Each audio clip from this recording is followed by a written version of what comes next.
Hop, judayam sayohatimizda faqat samolyot ko'p bo'laverganiga shu tur agentimizga orada bittasini скоростной poyezdga qilib bering, bir unda yurmaganman degandim.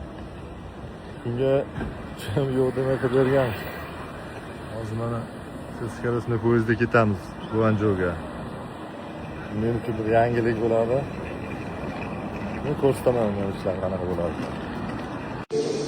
Mana bu kattaligimiz. Birinchilardan ko'rdik.